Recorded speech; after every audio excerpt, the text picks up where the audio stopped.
Here's a quick question to start this video. What's your favourite thing about capitalism? Is it that capitalism is a meritocracy? You know, if you show up and you work hard, then you will be rewarded, but nothing's for free, so if you want results, you're gonna have to put in the effort. Or is it that capitalism is a free market? If I have something that you want, you can't force me to give it to you. The only thing you can do is offer me something that I might want and be willing to freely trade. Now, I know right now you're probably thinking that I introduced these two positives of capitalism because that's what they are, and I definitely wouldn't do something crazy like say, haha, that's not what capitalism is at all. But guess what? That's not what capitalism is at all. And I'm not saying that like capitalism falls short of some idealistic notion of a free market meritocracy. I'm saying that the fundamentally defining feature of capitalism has nothing to do with either of those two things. So what is the defining feature? Well, it's about how property works. A lot of people say, oh, I have my property, I like my property is very important to me,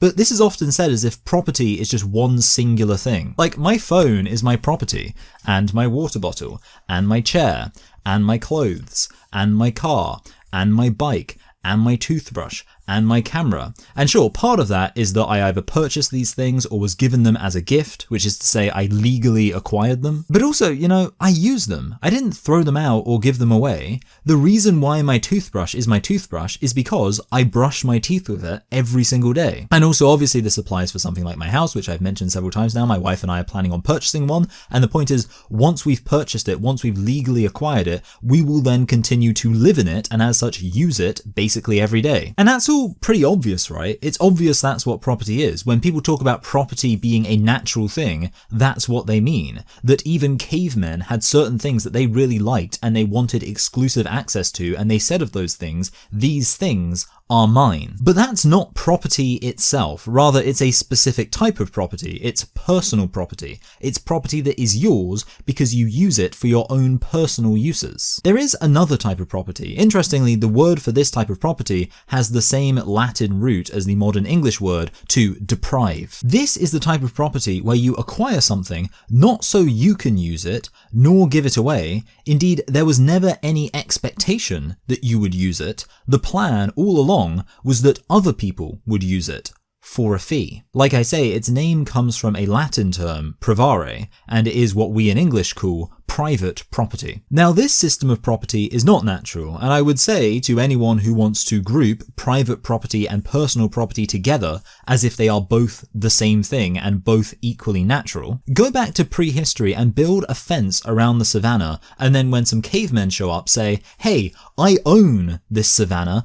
Anyone who wants to hunt there, they have to pay me for the privilege of using it because I'm the one who owns it. You'll quickly discover how natural private property is. This is, by the way, why anarcho-capitalism is not a serious political philosophy. Anarchism is the abolition of the state, and the state is defined as a monopoly on the legitimate use of violence. If everyone has their own personal property, then they don't need a monopoly on the use of violence. They can just defend what's theirs, what they use. But if someone is going to claim that they own a factory halfway around the world, and the people who actually work in that factory and use that factory must be beholden to them because they are the rightful owner, the ruler of that location, then the only way they could possibly enforce that would be through a monopoly on violence, and therefore you've just recreated the state. If you want to claim that a world without complex systems of governance could be capitalist, again, go back to caveman times and tell them about your brilliant invention of capitalism where a few people own all of the property and everyone else just has to work on it. The firm clubbing to the head you'll get in response to that idea should hopefully knock some sense into you. But yeah, that is capitalism. That is the defining feature of capitalism. Somebody saying,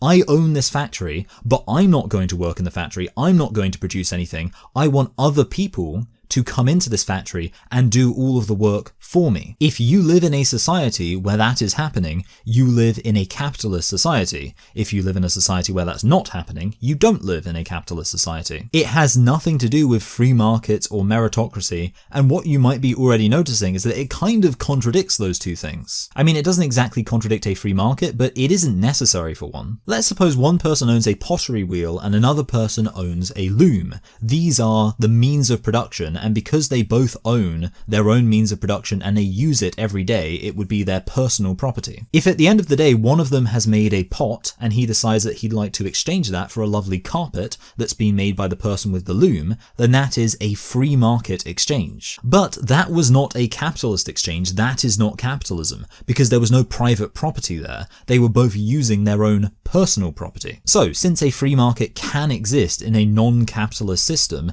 clearly a free market is not a defining feature of capitalism. And capitalism certainly contradicts a meritocracy, and I hope you might have already been able to work out why yourself. Let's suppose that I own a house, but this house isn't my personal property. It's not something that I bought so that I could use it, so that I could live in it. No, on the contrary, I don't expect to live in it. I expect for you to live in it. How considerate. Except, well, it is still my property, so if you are going to live in it, then it's only fair that you should pay me. And let's make it a nice round figure. Let's just say you need to pay me £1,000 a month to live there. Now, at this point, you might already be realizing that meritocracy is out of the window. After all, I am now earning money, not based on any work that I'm doing, but just based on property that I own. But you could say, well, managing a property is still some work. There might be paperwork I have to fill out, and there'll be maintenance necessary for the property. So if I'm the one in charge of that, then obviously that would require effort from me. But, well, I am getting £1,000, so I could hire someone for a day to do all of my admin stuff for, let's say, £200,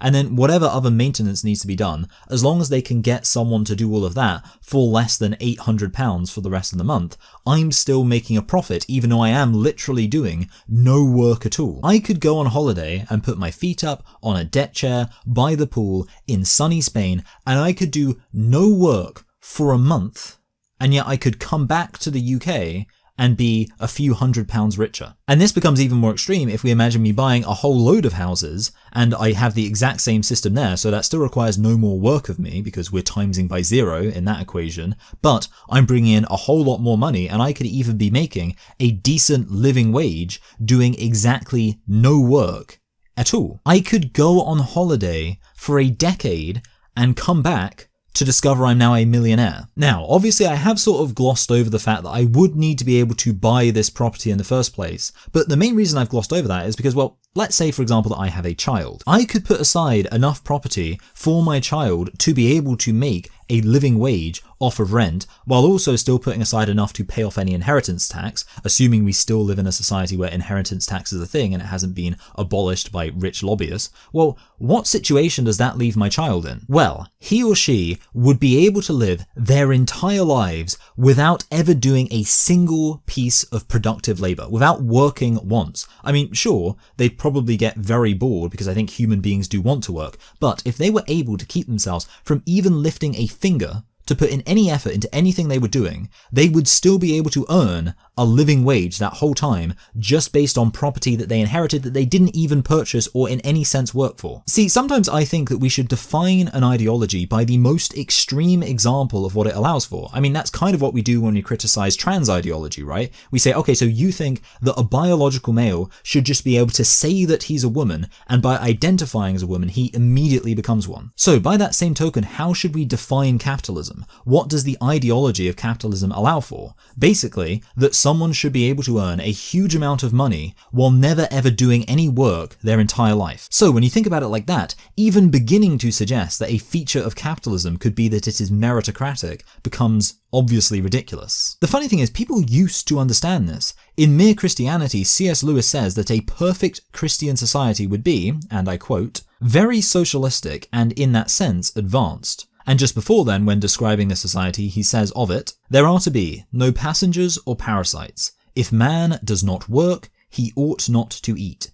Everyone is to work with his own hands, and what is more, everyone's work is to produce something good. See, in the 1950s, people understood that socialism meant everyone had to work to do something worthwhile, and they would be rewarded based on the work that they did. Meanwhile, capitalism is when there is a class of people who don't have to do any work because they make all of their money from property that they own, potentially property they didn't even buy in the first place, and they are able to live off what is essentially just rent. Of course, oftentimes when we talk about capitalists living off what is essentially rent, what we're actually describing is what's called the surplus value of labor, which is a pretty easy concept to explain. Imagine someone working in a sweatshop in Southeast Asia, and we'll say that after an hour's hour's work, they produce an item that is worth £500. So, for example, an iPhone or something like that. Now, here's a tricky question. Does the person who made that iPhone get paid £500 an hour?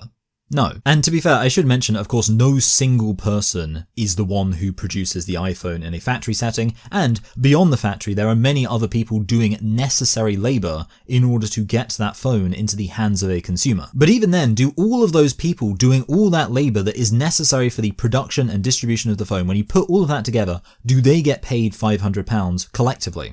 No, not even close. Instead, what happens is that the person who owns the factory maybe pays the people who work there just a few pounds an hour, and beyond that, for every single person in this process of trying to get the phone to the consumer in Western markets, they are trying to pay all of the workers as little as they possibly can. So, because all the workers who actually did the necessary labor for the product to be produced and then sold get paid only a fraction of the value of that product, what's left is called surplus value, and that goes entirely to the business owners. So you can see how functionally this is just rent. The labourer is basically paying the owners of the factory the surplus value of their labour for the privilege of working in that factory. Again, this is a principle that people have grown increasingly ignorant of. There is a famous quote by a labour organiser, Bill Haywood, where he says, "If one man has $1 he didn't work for, some other man worked for $1 he didn't get."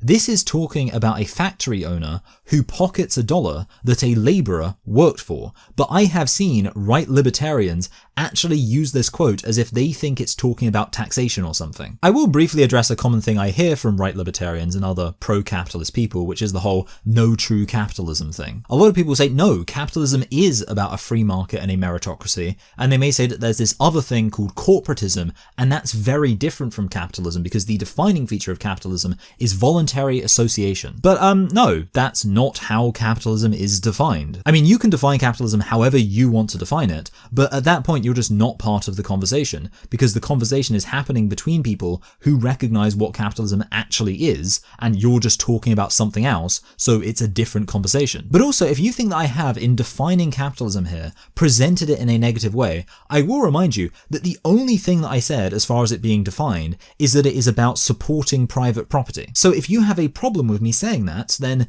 do you not support private property? Well, in that case, you're not a capitalist. Right, I will take off my jumper because it is actually much hotter than I thought it was going to be. Now, while I've accurately defined capitalism here, you could say that I haven't presented a particularly positive image of it, so I guess I must be a socialist, right? Well, not exactly, because, and I'm going to say the line, the socialist case against capitalism works very well in theory. The problem is, in practice, sometimes the line between private property and personal property can be a bit blurred, and it's not always obvious that private property is actually a bad thing. An old school socialist understanding of capitalism does work really well for an industrial society where everyone's working in factories. In that context, it's very simple to imagine the workers owning the means of production. And then because they all own it, they can vote on what decisions they want to do, and essentially you make the workplace democratic. And then if the managers or distributors, they can contact another syndicate that has managers or distributors, and they can decide what they'd like to pay them for their services, and through market forces they can negotiate something where everyone's happy with how the value of the labor is being divided up, while the value of that labor is exclusively going to those who actually did the labor. So that's a very nice, neat vision of industrialized market syndicalism. But here's the issue. What about this? What I'm doing right now on YouTube. I mean, there's a few issues there right out the gate. Like, for example, I would say that what I'm doing is hard work and that it has value both for wider society and for the individuals who enjoy the videos. However, I don't get paid anything like as much as those who do much less labor towards ends that I would say are much less valuable for society. And yes, I've set myself up incredibly well for a Patreon call to action, so I'll just do that now and thank those who already contribute. You're all very appreciated. So while I'm very appreciative of those who support what I'm doing financially, there is a complexity to how I get paid, especially considering that in a socialist society, there would probably be far fewer adverts, so even the small amount of money I'm able to get from when I am able to monetize my videos, all of that would be gone, and I would be entirely reliant on voluntary viewer contributions. Of course, I'm not the only person who puts a huge amount of effort into making content that has value for society. I'd say that movie studios, video game developers, singer-songwriters, writers, authors, all these people empty themselves with the amount of effort, and often amount of effort from a large number of people for some of those industries that I described, who produce this stuff that people enjoy. And in the sense that people enjoy it, in the sense that it gives people a relief from what they're doing in their life, it has a huge purpose for society. So considering all of that, these people should get paid. But how do they get paid? Well, one of the things they could do is they could hide their content behind a paywall and basically say that you have to pay if you want to be able to access what it is that they've produced. I mean, that's what I do in part through my bonus videos on Patreon, where I say if you give on Patreon, you get access to extra content from me. So what is the socialist position on intellectual property? On me saying, well, I put a lot of effort into making this content, and since you're watching it, you clearly enjoy it, it clearly has value to you, and if it has value to you, then you really should pay for it. If we take something like video games, that takes a huge amount of effort from a massive number of people who are very talented to begin with, and people love playing video games. That has a lot of value for a lot of people in society. So obviously, they should be allowed to say, well, we need to get paid. If you're actually going to enjoy this content and consume it, then we should get something in return for all the effort we put into this. I mean, sure, socialism would make this less of an issue because without the owners of the companies insisting that they get a huge amount of money for doing nothing, the developers of the game would probably need less money for themselves because they just want enough to be able to keep themselves going and earn a living wage. So they'd maybe be able to charge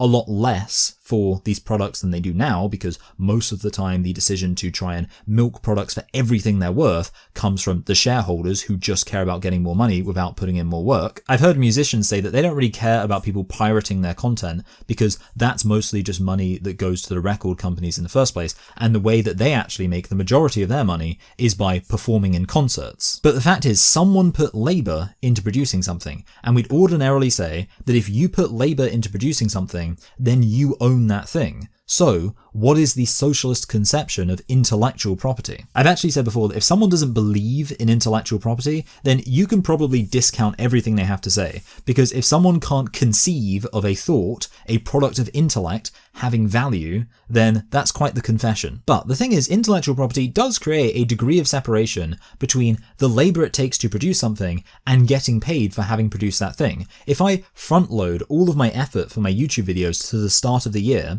and then I schedule them to be released throughout the rest of the year, I could go on holiday, and as those videos are released, I could be making money from those videos, and suddenly I'm making money on holiday, like some kind of filthy capitalist. You know who else is like a filthy capitalist? Basically every bread tuber. Yes, those avowed socialists who appear to know suspiciously little about Marxism, turns out they're a bunch of capitalist pigs. Because if you go to any of their videos, you'll see a credit section where they mention all of the people who helped them research for and edit their videos. But the person who owns the means of production is likely the YouTuber themselves. They're the one who owns the production space, who owns the channel brand, who uploads to the YouTube channel. They own the means of production, and they are hiring other people to come in and do a lot of the work for them. Doesn't that sound like capitalism? And the other awkward thing about YouTube is it's very easy to say that it's such a bad thing for people to be earning money without working. But it's worth noting, a lot of people spend a lot of time working without earning. I mean, I complain a lot about capitalism, but as I've also said, I don't make that much money from this channel, and I think this channel has a huge purpose. There are people who were going to become trans, according to my comment section, there are people who were going to become trans, and then they saw some of my videos, and they realized the issues of trans ideology. That means there are people who avoided becoming lifelong medical patients and getting sucked into a harmful ideology because they saw my channel, and I'd say that's pretty valuable. And yet, for all of that hard work and for all the value that it has, I'm still only earning a third of what I earned back when I had a full-time job. And this is now when my channel is doing the best it ever has. For years before then, I was putting in similar amounts of work and getting far less money. So if at some point in the future I have an opportunity to earn passive income, isn't that only fair? Doesn't it just even things out? Kind of like capitalism for karma? In my case, I can justify it by saying that I've worked a lot without actually earning very much money at all. But the fact is, a lot of people like the idea of passive income. Yeah, you can make it sound like the big concern is these evil capitalists in the top 1%,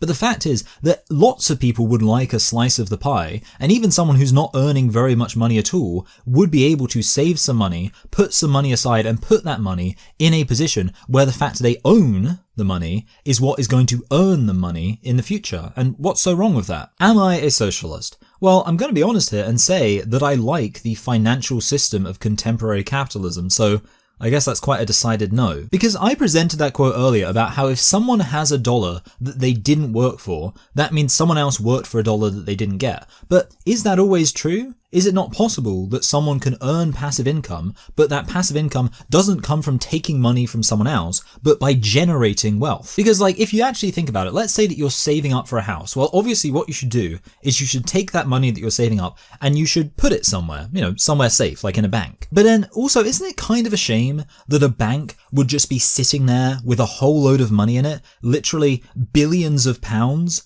not doing anything? Especially if there's somebody who has a brilliant idea that would make billions of pounds if he was able to do it, but he just needs someone to invest in him to help get the idea off the ground. So how about a bank gives him a load of money and says, all right, you can have this money on the condition that you pay us back plus interest if it goes well, and if the bank is smart with how they loan out their money, that means that they could actually make a profit on that investment, and then maybe if they're really smart, they'll have enough left over that they can actually give some of that profit back to the people who deposited their money in the bank in the first place, meaning that from that wealth that's been created, everyone has got richer. I mean, who lost money there? The person with the business idea got the loan so that they could start their business and become very rich. The bank got loads of money from the fact that they made a smart investment, and they were able to pass some of that money on to the people who deposited their money in the bank. So everyone gained money. I think in order to argue otherwise, you'd have to be going into this insisting that the economy must always be a zero-sum game.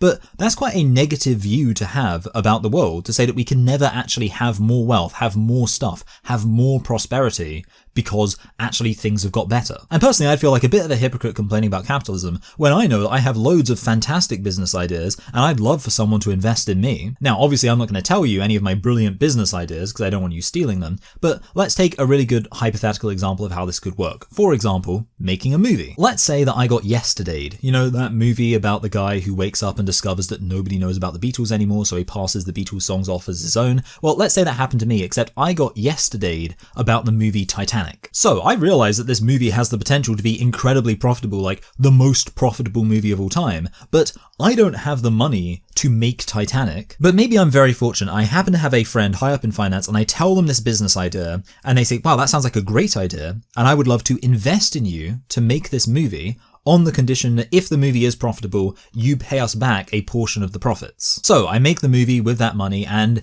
it's the highest grossing movie of all time. I mean, I'm no James Cameron, but let's pretend I am. The point is there that at least in that hypothetical, everyone could make mad bank and no one needs to be exploited. I mean, the consumers got a movie they enjoy that they're happy to see multiple times, because that's what happened with Titanic. People paid to see it multiple times. The people who work on the film, there's no reason they couldn't have been paid a fair wage because the movie made a huge amount of money.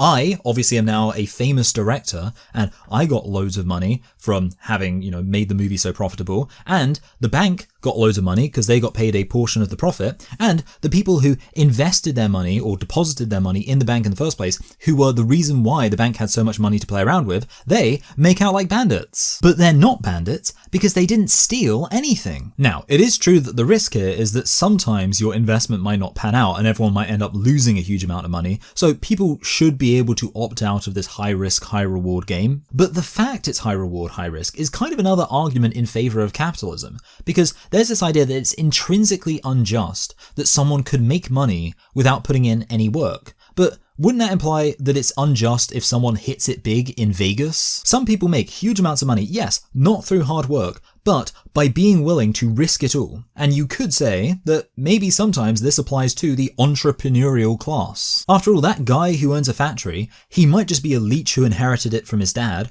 or maybe he was a hard-working young whippersnapper who came to the big city with nothing but a lunch in his backpack and a dream in his heart, and he made his dream a reality. Those freeloading factory laborers might be the ones who do all the hard work, but at the end of the day, they have security. They get to come in for an allotted amount of time, they get to earn a bit of money, and then they get to check out carefree and just enjoy the rest of their day. Meanwhile, it's the people at the top who gamble every day and put it all on the line to make things work, And where's their reward, huh? And also, remember when I said this? But the fact is, someone put labor into producing something, and we'd ordinarily say that if you put labor into producing something, then you own that thing. But isn't that kind of where socialism trips over itself? I mean, it's all about workers being able to get the product of their labor and own that because they worked for it. But in some sense, it seems kind of arbitrary that that rule then goes completely out the window if they produce something with their own labor that they intend to own as private property. Like, hey, I produced this desk that I then intend to use to make little figurines and sell them. Wow, well done you, very industrious. Hey, I made 99 desks and now I'm going to hire people to make even more figurines and I'm going to sell them. You dirty capitalist pig, get in the gulag. So yeah, I do think if you recognize what capitalism is, then the case against it is pretty obvious in terms of it being exploitative and unfair and bringing out a lot of horrible attitudes in people. However, the idea that socialism can be applied consistently throughout the entire economy, considering the diversity of people's labor and the way that they engage in that labor and the various relationships that people can have and the way those relationships can be mediated by all sorts of personal factors, it just seems a little bit unrealistic. So maybe it is impossible to do away with capitalism entirely, and even if it was possible, maybe we shouldn't actually want to. When people ask me if I'm a socialist, my typical response is that I incorporate a socialist critique into my understanding of the limitations of capitalism, which is basically what I think everyone should do, and certainly the fact it's what I do is what puts me at odds with the fervently capitalist, and in comparison to them, I probably do appear socialist. And I certainly do think that the socialist critiques of capitalism are far more compelling than the capitalist critiques of socialism, although that's mostly because socialists are much more likely to know what capitalism is than vice versa. Whether they'll admit it or not, this video does a much better job explaining and even defending capitalism than most ardent capitalists could even manage. There is one particularly stupid meme that I've wanted to complain about for a while, and this seems like the best opportunity I'm going to get. The basic structure of this meme is it presents a cycle where socialism happens, socialism collapses, people say that that wasn't real socialism, socialism happens again. And there are a lot of other variations on this meme, and I'd submit that this entire argument has three core problems. Firstly, in my experience, when most people say that a given system wasn't actually socialist, they're not intending that as an ad hoc defense for the failure of that system. They are just saying that according to the basic principles of Marxism, it wasn't socialist. And oftentimes that's not even a criticism of the system. A lot of people don't realize that Marxism is not anti-capitalist. They think that capitalism was a necessary and good step for the organization of the economy, but eventually it will just lead to socialism. As such, a lot of so-called socialist countries were literally capitalist. I mean, China is a good example of that, but even the USSR had capitalist elements to it. When I say that China isn't socialist, I'm not saying that's good or bad, and I'm certainly not using it as an excuse for anything happening in China. I'm just saying that socialism has a strict definition, and the Chinese economy is not currently in keeping with that definition. But also, the whole argument presented by this meme is fundamentally at odds with reality, because what it's saying is that there is a perpetual cycle, or a seemingly perpetual cycle, that socialism happens, socialism collapses, people excuse that collapse by saying it wasn't real socialism, and they use that as an excuse to try socialism again, and repeat ad infinitum. Apparently this is a constant cycle. That's what the meme is suggesting. It's happened many times. So if it's apparently happened many times, I do just find myself wondering, can anyone provide an example of it happening even once? For the sake of this discussion, we'll allow that we can call a country socialist if it seems to be moving in the direction of socialism and have the goal of achieving socialism, even if it isn't by the strictest definitions actually socialist. So what socialist regimes have collapsed? Well, there was the Paris Commune and revolutionary Catalonia, but people don't claim that those collapsed because they weren't properly socialist. They collapsed because they were violently suppressed. Indeed, that's how the vast majority of attempts at socialism fail. The CIA come in, they torture a bunch of people, they arm paramilitary right-wing death squads, and then the country becomes a violent fascist dictatorship. Now, what about people saying, well, that wasn't real socialism, stage 2? Well, the only example I can think of that on any sort of significant scale was when Maoist China said that the USSR wasn't practicing real socialism. But that wasn't being used as an excuse for why the USSR collapsed, because the USSR wouldn't collapse for decades after those criticisms started getting made. Now, yes, you could say that after the USSR collapsed, there were some socialists saying that the USSR wasn't really socialist. And even though socialists had been making this claim since well before the USSR collapsed, we could be very generous to this meme and assume post hoc ergo propter hoc, meaning in other words, any criticism of the USSR as not properly socialist post 1991 can only be understood as people providing that as an excuse for why it collapsed. But have any of the movements that have made this criticism since 1991 then gone on to establish a socialist regime themselves? How many socialist regimes have there been since 1991? I decided to ask ChatGPT, my source for everything, and the answer they gave was Nepal. They said Nepal is the best example of a new socialist regime since 1991, and to be fair, I don't know much about Nepal, but yeah, it turns out that the Communist Party is a major player in their government. Still, I'm not sure that the Nepalese Communist Party made a big part of their campaign dismissing the failure of the USSR because they weren't really communist. So again, this meme is supposed to be saying that these socialists are like a bloody broken record. They just keep repeating the same cycle over and over again. But as far as I can tell, this progression hasn't even achieved a single cycle, never mind the many rotations implied by these memes. But the final issue with this meme is, even if it was true, even if there had been many attempts of socialism and these attempts constantly failed, and you still had people saying, no, we should try again because that wasn't real socialism, so what? What's the problem with that? Here's a fun fact. Governance is complicated. Radically changing how society works has a lot of variables involved. It's possible that these two things can both be true. Firstly, that many attempts to bring about a particular change might fail due to not appreciating certain variables. And secondly, that a successful attempt might be achieved and could be striven for based on the possibility of better negotiating those variables in the future. This idea that if you try something once and it fails, you should never try it again, is obviously stupid. There is literally a Simpsons joke making fun of how stupid that suggestion is. How'd you get her out? I tried the coat hanger again. I don't understand why we only try ideas once. And I want to come out firmly and make this claim right now. If you have a suggestion for how we could do something that we have previously tried to do that has failed, then I will always take seriously the possibility that you might have a suggestion for a better way we could do that thing that means it wouldn't fail this time. Possibly my favorite example of how stupid this is with prohibition. One country tried it in the 1920s and it didn't work, and suddenly everyone's come away from that as if it's an inalterable law of the universe itself that prohibition just can't work, because one time it was tried and it failed. I'm sorry, but if you're the type of person who just appeals to the fact that something has been tried before and it didn't work, and that's your entire argument against it, then I don't think you're a particularly intellectually robust person. See, if I hear someone say, we tried this thing before and it didn't work, my first thought will probably be, oh, that's interesting. I wonder what could have been done different. I wonder how they could have negotiated these problems better. Because I think solving problems is a good skill, and I respect anyone who has that same attitude. Even in the case of a change that I wouldn't myself support, I still find it interesting and worthwhile when someone comes along with their opinions on how that change could best be implemented, because by listening to it, maybe we can come up with some broad ideas about how to do things better that we can apply to other areas as well. And I have absolutely zero respect for anyone who posts these memes about how someone's an idiot if they think that something that we tried before that didn't work could now be done in a better way. That person is just an intellectually uncurious moron as far as I'm concerned. So that is why, in terms of broad argumentation, I do find myself tending to be aligned with socialists. But as I've also said, I'm not a socialist myself. I just incorporate a socialist critique into my understanding of capitalism's limitations. So for all your benefit, I will present 3 insights that have emerged from my understanding of the dichotomy between capitalism and socialism. So my first insight would be that we all need a theory of property. It's not enough to just start talking about economic policy and wider systems of governance as if how people have come to own what they currently own is not something worth considering. And this is the inescapable limitation of right libertarianism.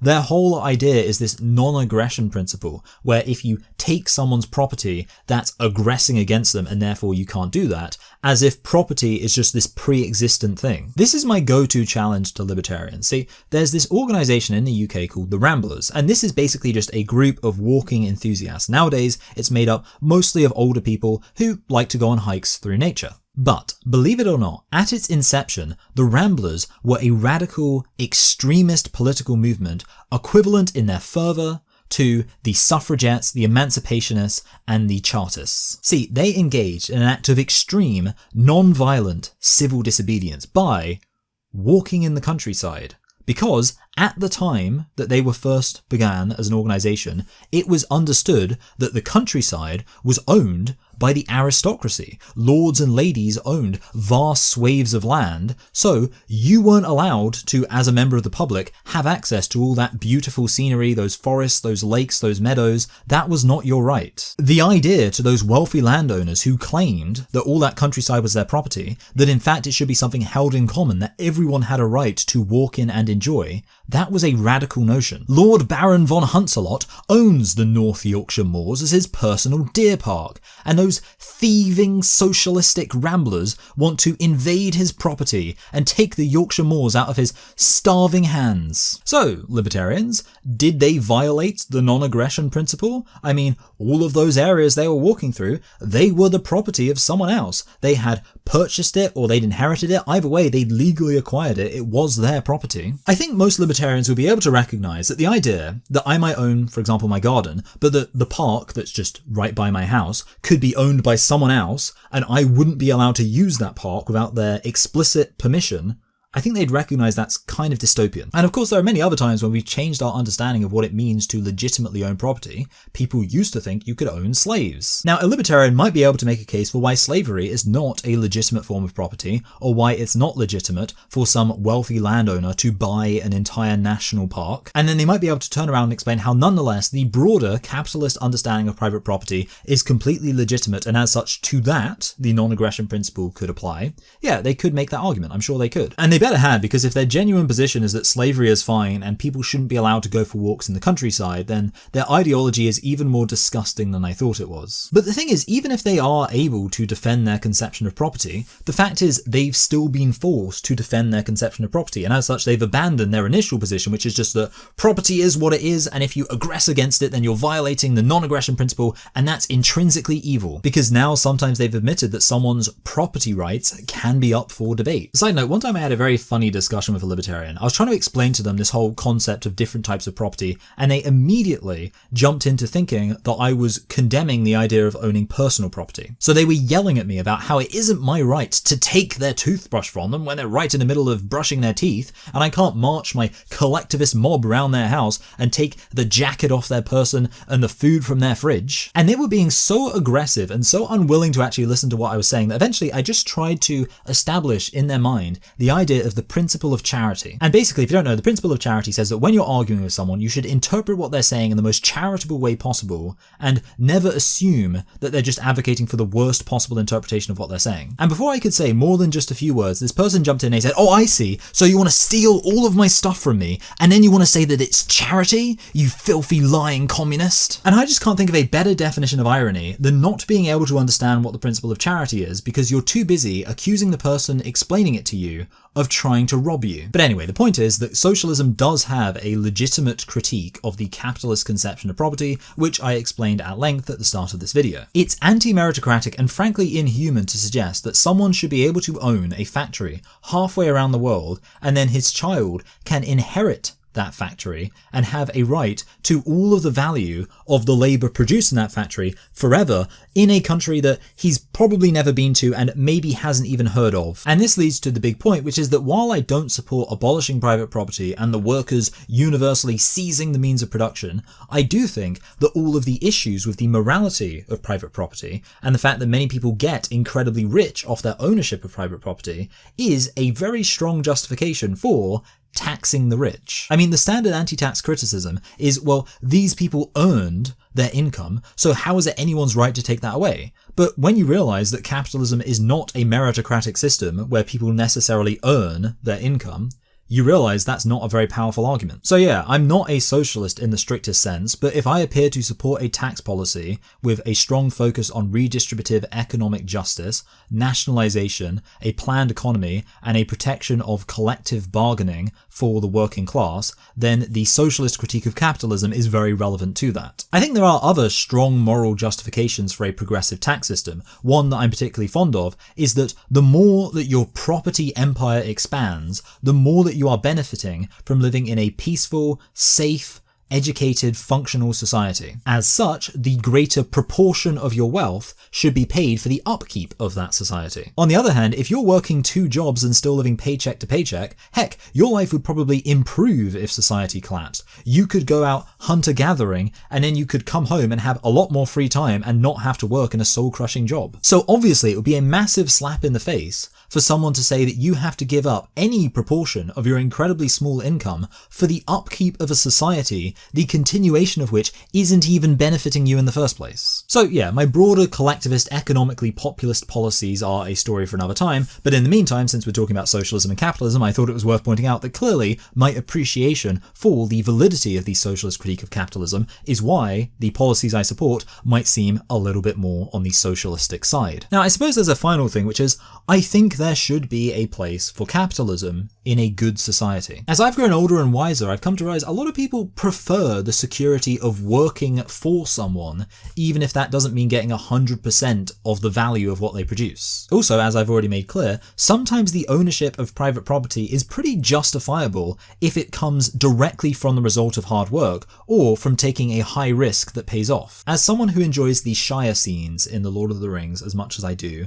I have to recognize that the Bagginses are landed gentry, and yet I still consider the Shire to be heaven on earth. Also, speaking of old world charm, I did recently go to London, and I found myself thinking about how the city of London still has medieval guilds that participate in their elections, and that's kind of awesome. So I don't know, I feel like it would be fun if we incorporated just a little bit of neo-feudalism into that small area just for posterity. Especially since apparently people are saying now that medieval peasants lived a better life than we do today. There is one aspect of capitalism that I think absolutely shouldn't exist in any form today, and it is, say it with me now, landlords. Yes, landlords are unequivocally leeches. They are parasites who just buy up property that they don't plan to actually use for anything, just so they can sell it back for profit to people who actually are going to use it for its intended purpose. They're literally not contributing anything or serving any purpose, they're just making a profit based on what they own. And by the way, I recently found out about something where people are renting out property in order to then rent that property out to someone else at a higher price. So they are literally just middlemen who contribute nothing and are simply inflating the price of rent in order to get money out of it. And fortunately, the video that I watched where I found out about this, the person doing it ended up losing a whole load of money, so that was some karma right there. But the fact that anyone would even consider that is just disgusting to anyone who actually thinks that an economy should be about rewarding actually contributing something. I cannot imagine anyone convincing me that the role of being a landlord could possibly be justified as anything other than that of a complete parasite. I mean, look, if you are a landlord, then all power to you, get that bread. I'm not going to judge someone for how they play the game now based on the rules that we have. But I'd hope you'd be able to admit that you earning money just from what you own rather than anything you're actually contributing is clearly inexcusable from a policy perspective. I do understand that some people in unique situations might want to rent, because if they're living somewhere temporarily, then obviously buying a house and then selling a house costs a lot of money, so you would actually spend less money if you just rent and then leave. But I think if that's going to be a thing, it should mostly just be a nationalized venture rather than it being a for-profit thing for people to just hoard land and then rent it back to people. Although on a personal note, I do think that if you can possibly avoid it, then renting is a very bad idea, because over the course of your life, you are going to spend way more money than you would spend to actually just buy a house. And if you did buy a house, then at the end of that, you get to pass that on to your children. Like, I come from a line of homeowners, and that is an incredible privilege, because it means when my older relatives die, they will leave behind an asset that they owned that is worth hundreds of thousands of pounds. So if you do own a house, then yeah, sure, you've got to pay the mortgage, but eventually once the mortgage is paid off, you're living there for free. It's just yours now and you own it. And then when you die, you can hand it down to your kids, or hopefully by then maybe your grandkids, and then you're making it way easier for them to put down a deposit for a house. It's like an ever ascending spiral of financial financial security, and frankly, based on that alone, I feel like we should make it way easier for people to become first-time homeowners and pretty much abolish the practice of renting. And honestly, once we've reached the point where people are inheriting a house as an asset every single time an elderly person dies, I feel like we could really hike up the inheritance tax, because who can really complain about not getting £100,000 every single time that their relatives die? So there we go. I think that capitalism is a massive blight on humanity when it comes to housing, and I think most people who are being honest should be able to admit that, but I do think there are areas where capitalism has a role in our society. I do just want to circle back to that whole capitalist financial system thing. I kind of already made a case for why it is a good thing. Basically, by loaning out money, you are stimulating the economy to make more money. I remember I watched that documentary Zeitgeist, and there's a bit at the beginning where they explain the concept of fractional reserve banking, and they explain it in a way that makes it sound super sus. Well, the bank takes your money and then they just pretend that you've given them 90% more than you actually have, and then with that money they give it to someone else, and they create an economy that is powered by debt. Doesn't that sound evil? And yeah, when you put it like that, it sounds evil. It sounds like the bank putting everyone into debt just so they can pretend that they have more money than they really do. But if you actually explain what it is and the reasoning for it, it makes a lot more sense. I mean, I kind of already explained it, but essentially, if I put £1,000 into the bank, there's no point in that money just sitting there doing nothing. So fractional reserve banking basically says that the bank has to hold on to a fraction of your money, but with the rest of it, they can use it to invest and make more money. And obviously, this is only an issue if everyone suddenly decides to then withdraw all their money at once, because all of their money might not be reserved, but I don't think that's an inherent issue of the banking system. There's literally a Simpsons joke making fun of how stupid that suggestion is. I don't have your money here. It's in Bill's house and Fred's house. Hey, what the hell you doing with my money in your house, Fred?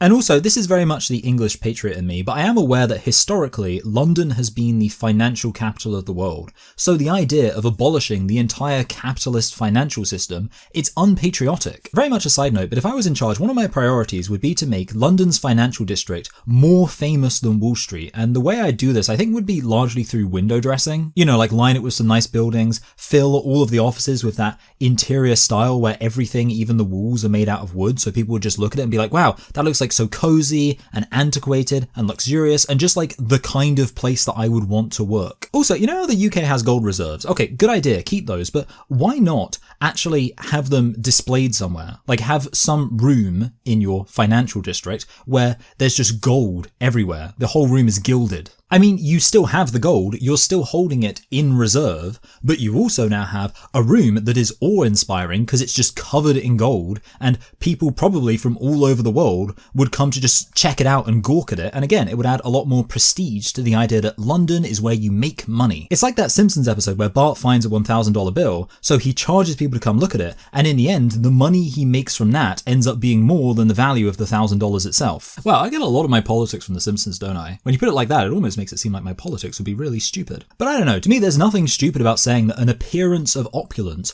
would give an impression that this is the place that you go to make money, and that would attract people who want to then come there and make lots of money and create wealth, and that would be a good thing. Because I do think that we should grow the economy enough to meet everyone's needs, and part of that means financing the people who would provide the goods and services that people need, and that's what the banks could do. Now, this might shock you, but I don't consider myself to be so financially literate that I have very specific financial policies, but I do have some key principles, and it's worth going through them because the financial system is a big part of capitalism. Firstly, I think if people are going to make serious amounts of money from finance, which is to say from owning capital, then that should carry with it a significant risk, and they should just accept that risk, because otherwise they're just getting free money with no downside. One of the big criticisms of capitalism right now is that we have privatized profit but socialized cost. So whenever there's a big disaster, the banks get a bailout from the government, which is to say from the taxpayer, but when everything's going well, they pocket all the profit. I think there should be a tiered system where if you want to play it safe, you can make sure that the financial geniuses will only invest your money in what they're absolutely sure is a dead cert win,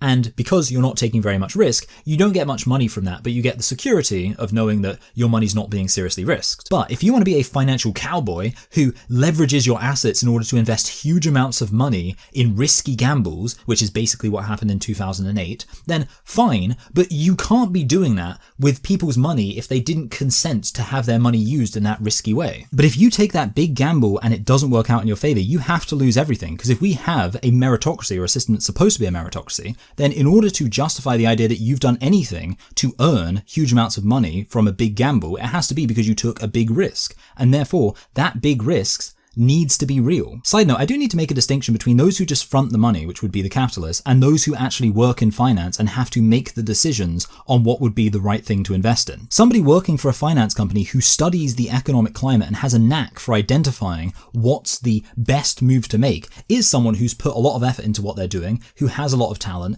who is actually contributing something with the investments they're making, and that person therefore does deserve to be compensated for their labor, for their hard work. Whereas the capitalists in that situation are just making passive income. They are putting the money into the system and they're getting the money out, but they're not doing anything in it. And therefore, I think that passive income should be very highly taxed, because I don't think you can really complain about a high tax on money that you didn't actually do anything to earn. I think in an ideal world, everyone should earn the majority of their money through doing work. But if you want to be prudent and save up your money and put some of that money into investment, then there should be a financial system that helps you make the most out of that investment. And that's fine. That's actually good for the economy and good for everyone involved. But I don't think that's how people should be making a living. And I certainly don't think someone should be doing reckless gambles in order to try and earn huge amounts of money so that passive income can be the way that they become extremely wealthy. And I certainly don't think they should be doing that with other people's money. Indeed, while growing the economy is good,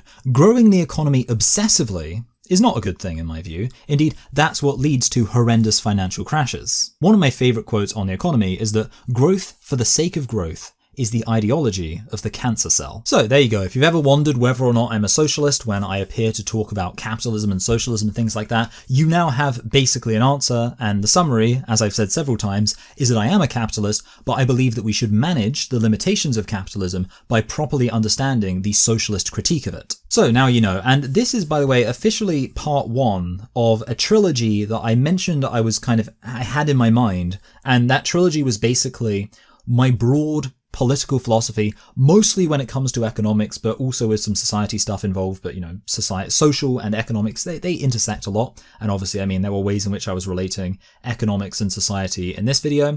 But yeah, so this is kind of part 1, because this is the foundation. Are you socialist? Are you capitalist? How do you fundamentally think society should be organized? And I believe I've communicated that quite clearly. But yeah, so get excited for part 2, but obviously this channel is still about trans ideology. People have said, I'd like to hear you talking about other issues, and maybe this will be controversial enough that it will get a lot of, comments, and that will push it in the algorithm.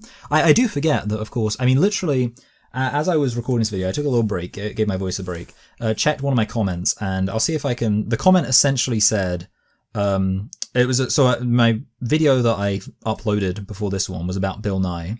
Sorry, not before this one. I'm actually recording this video a little bit in advance. So, the video I uploaded before the one before this one was about Bill Nye, and somebody said, Bill Nye fell off the moment he bent the knee to the comrades, and I assume comrades there means like communist people.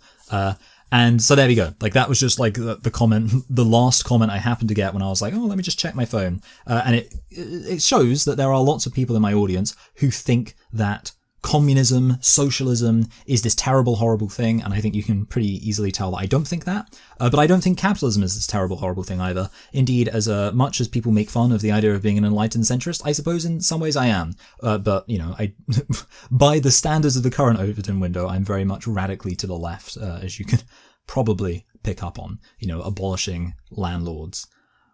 I don't think that should be a radical position. I think it's just an obviously correct position, but there it is. Anyway, I won't ramble, sorry, because this video is quite long. I'll just say, I will be returning to the trans issue next week, and just because this is the first part in the trilogy doesn't mean it's going to be a successive trilogy. You should just get excited for more information about this or something, and, more hot takes from me about politics and the economy in a broader sense. apart from that, I'll just say algorithm stuff, like, comment, share, subscribe, all that's really appreciated. And yes, I did say, so next video is going to be about trans things, just in case I didn't say that. And obviously you can give on Patreon. The thing that you get if you give on Patreon is access to a bonus video. Yep, that's right, a bonus video. And this will be the clip. God, I'm falling apart. This was, I assume this was a long video, because it took a while to record, and I can't imagine that I'll have that much to edit out. So, but this is the bonus clip. Check it out. And what happens when nature seems to stray from the purposes that we assign? So if we're assuming nature has a purpose, but nature appears to stray from that, then obviously what we would do, because we care about reality, is we would change our understanding to align with what the new evidence has indicated. That's what happens. Violence. No. The fact that that's what you're saying, that suggests more about you. The fact that you're like, what happens when we think something and then we see evidence that thing's not true? Violence. Oh, goodness me. Okay, maybe I'll have to stop criticizing your guys' ideas. I mean, like, I suppose that makes sense, actually, because I'm providing you evidence that what you believe isn't true, and I think a lot of trans activists would like to get pretty violent with me. So yeah, maybe you're right, actually. So if that looks interesting, you can give on Patreon for as little as $1, and I will see you all next week. Bye! And let me know what you think in the comments. I'm genuinely interested. I've got to go drive. I've got to go drive to Warwick today. Like, my...